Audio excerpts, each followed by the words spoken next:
Yes. Mga natin ang mga update sa araw na ito. Nakalaban. Laban lang ay. Laban lang si Randy.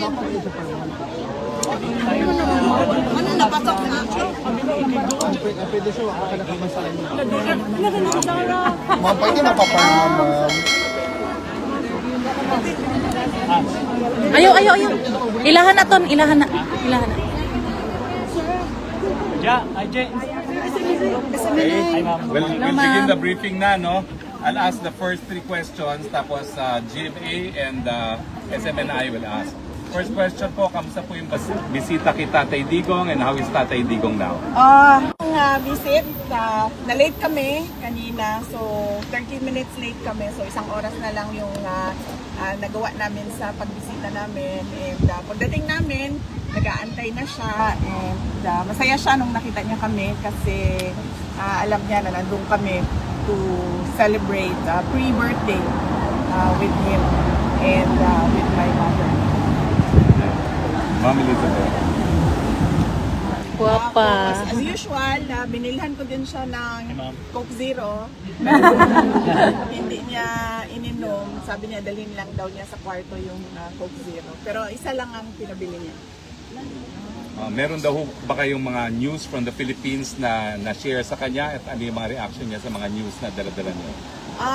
Yes, nag-share ako ulit. Na-share ko na noon sa telephone call, pero shinare ko din ulit sa kanya na nanalo yung dalawang PDP laban na senator candidates, tapos yung isang guest candidate, si Marcoleta, plus dalawang guest candidate from Alianza, si Senator Camille Villar and Senator Amy Marcos, and binanggit ko din sa kanya na nandito si Senator Amy Marcos pero hindi siya pinayagan ng ICC na makabisita at makausap si dating Pangulong Rodrigo Duterte, at nabanggit ko din ulit sa kanya na nag-submit si Senator Amy Marcos ng kanyang findings sa committee hearings niya from the Senate to the Ombudsman.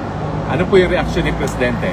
Unang-una, nagpasalamat siya, at pangalawa, sabi niya gusto nga daw niya sana makausap si Senator Amy, kaso hindi nga daw payagan, pero sabi niya there will be another time for that. Okay. GMA?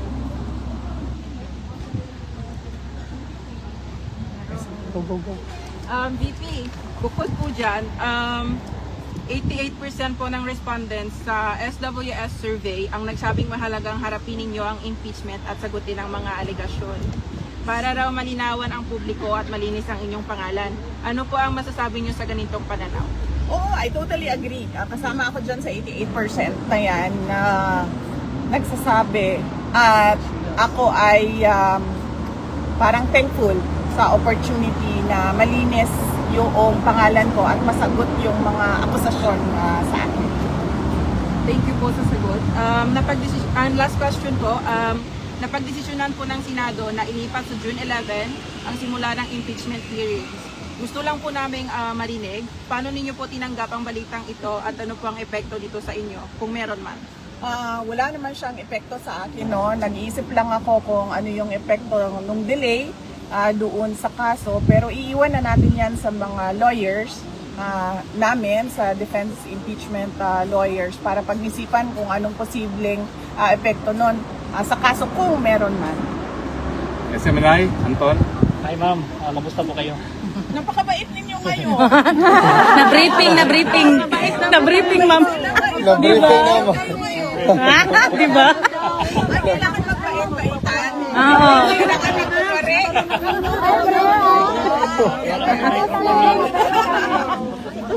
Ma'am, tanong po ng SMNI, yung reaction nyo ma'am, any reaction po sa gusto ni BBM na makipag-reconcile sa mga Duterte? Sabi niya ayaw niya raw ng gulo.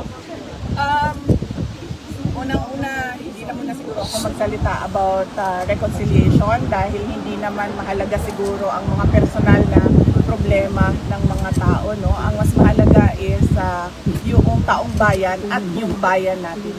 Yes, ma'am. Thank you po. Ma'am, kasama niyo po si Senator Amy Marcos. Nagkita po sila ni Attorney Kaufman. Ano po yung naging role ni Senator Amy sa case po ni PRRD? Ay, wala po. Wala pong role si Senator Amy sa case ni former President Rodrigo Duterte. Nandito lang siya para kausapin si Attorney Kaufman. Kung ano man yung napag-usapan nila, wala ako doon. So, mas mahalaga siguro na makausap ninyo si Senator Amy Marcos. At, ano yung isang tanong, sir? Yung role niya? Wala siyang role po.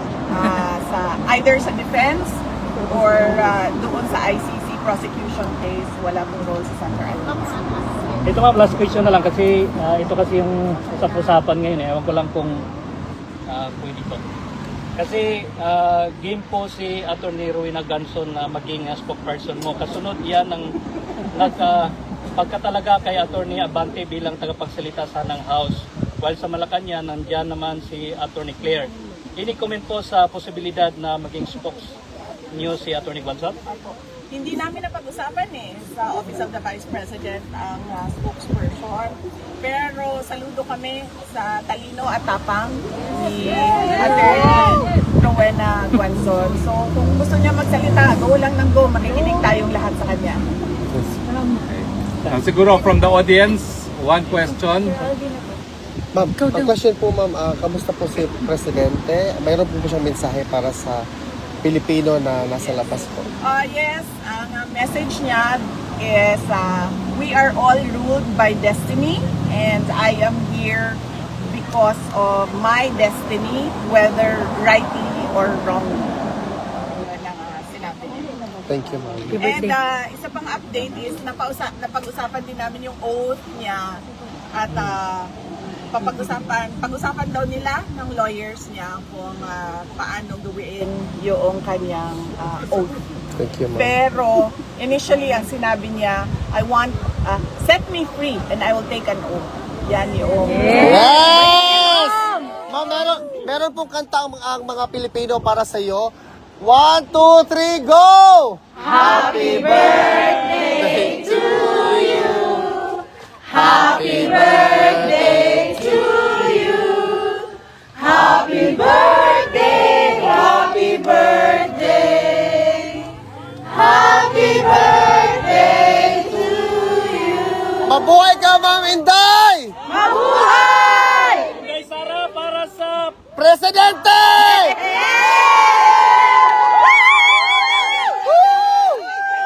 Oh, pwede na dito. Mabuhay ka, Ma'am.